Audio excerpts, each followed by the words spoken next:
In every age, there is at least one group of people who sacrifice themselves for the good of our nation. Such people are our veterans. My grandfather, Kenneth Dauber, was one such veteran.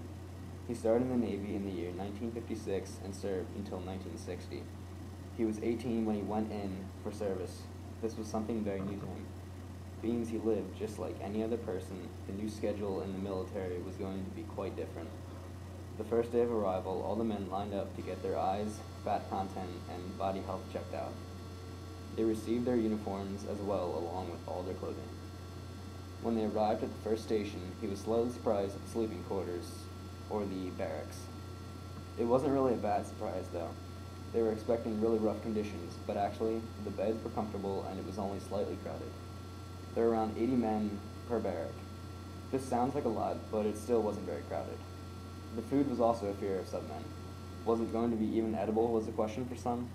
The answer for this is that the food was actually the exact same as what you would eat here at home. But after all the housing and eating, there was always the job and the work. He was given a gun and learned how to clean and use it, and then he was assigned a position. He was trained how to be an airplane mechanic.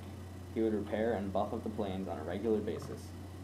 The planes he would work on didn't really specify. If it had something wrong with it, that's what he was there for. He'd be outside every day in the blistering heat working on every part of the plane, from engines to the landing wheels. If he messed up his job at all, he would hear from his sergeant. Well, when you're working on airplanes, you had to be extremely careful. I mean, you were responsible for every life that went up in that airplane. So, when you did your job, you had to do it extremely well and make sure it was right. There's no room for error. The sergeants were as they were supposed to be, mean as all get out. They yelled and they were good at it. Well, that was their job. They were mostly nasty most of the time. They weren't there to make friends, they were there to make men out of boys. Everyone had the initial boot camp. This boot camp was very difficult, especially in the dog days of the summer when it was pushing high 90s. After this, Mr. Dauber still continued training and working to stay in shape and stay strong as a bull. But even muscular strength didn't help him with watch duty. He had to sit out for hours on end with absolutely nothing to do. Imagine, sitting in a chair and trying to pay attention to all of your surroundings for about 8 hours in the dead of night.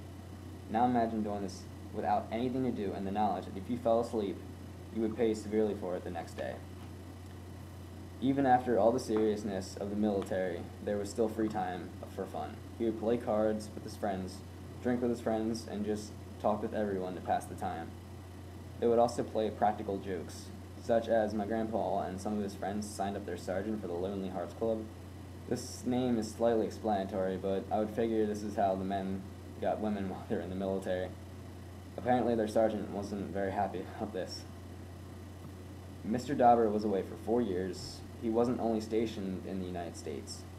He was in Guantanamo Bay, Cuba, and in the Patuxent River, Maryland.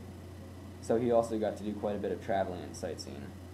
The military can be a completely opinionated experience, but for Mr. Dauber, it was a great experience.